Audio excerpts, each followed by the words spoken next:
Welcome to Basic Meal Prep.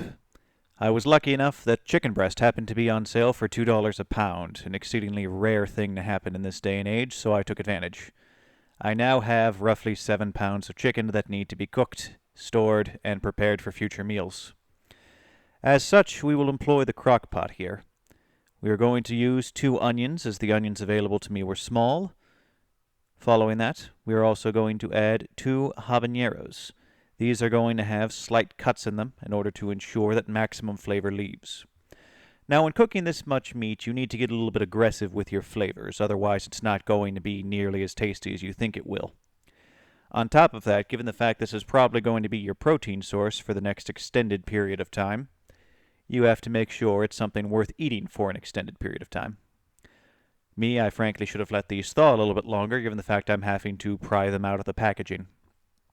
But that's my struggle, not yours. But on the bright side, the fact that I actually got to afford all of this means I'm probably not going to have to buy meat for the next, I'd say 2 weeks, maybe 3 if I'm lucky. This is also a huge part of the reason of why you should have a crock pot, because it makes large meal preps like this very, very easy. And there's the habaneros. Now here I'm going to squeeze in half a lime. It's going to be a difficult affair, but I think I'll manage. The half lime is to help the future flavor component of the pineapple. Given the fact fresh pineapple is out of season and out of my price range, I'm going to have to deal with canned pineapple, which unfortunately has a much lower acid content. The lime juice here is to help make up for that. That way, when I put it in, it's not overly sweet and still has a little bit of acid flavor on the taste.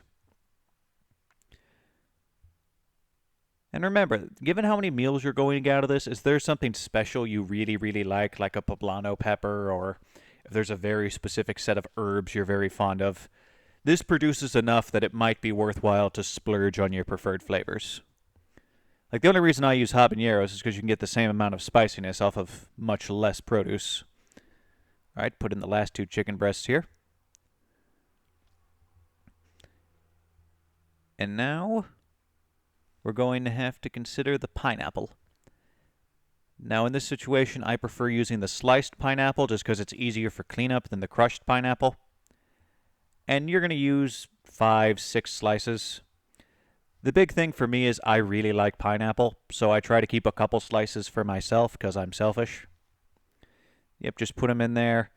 It's all going to be in hot water, so it doesn't really matter where they are. I just like to make sure they look somewhat evenly spaced out. That's more a statement to my artistic sensibilities than actual necessity. But the big thing is you want to make sure you get all of the juice out there, because once that combines with the acid from the lime, that's going to be a really good flavor additive while this sits there and just stews for a while.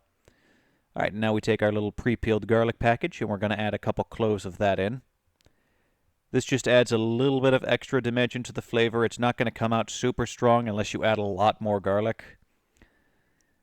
But unfortunately, you have to put garlic in everything because it's a very cheap flavor additive. Now we're just going to give it a good hit of soy sauce. Soy sauce has a lot of salt to it along with its own natural flavor, which really does help when you're doing something like this. It also means you don't have to add salt, which is very helpful. And then you just fill it up a decent way with water to make sure it has the right cooking medium. Now, with regards to how long you're going to want to cook this, it's a crock pot. You just have to be patient. You're probably not going to burn anything just by nature if it's a very low, very slow heat. But this is the kind of thing where if you put this in the crock pot before the bedtime arrives, you'll be fine. And then when you wake up, you have to deal with the next step of the process. But now, we wait. And we're back. This is what it will look like when you're done. It smells wonderful, and you'll be very hungry when you wake up.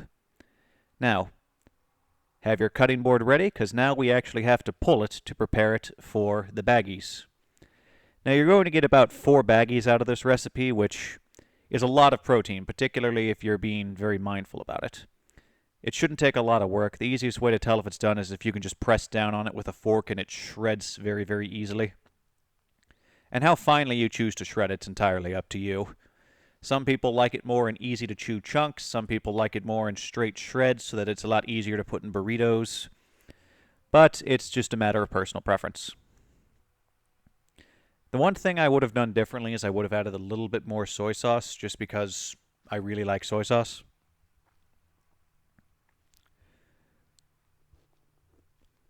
Let's see. All right. Now all we got to do is get it into the baggie, and it will be ready for our next round of meals. And like I said, you can fill these up as much or as little as you choose to. Like me, I'm going to have a bowl of this with rice. But all in all, a very easy recipe and a very easy way to get cheap protein and store it effectively. Anywho, good luck out to you all. Have a good day.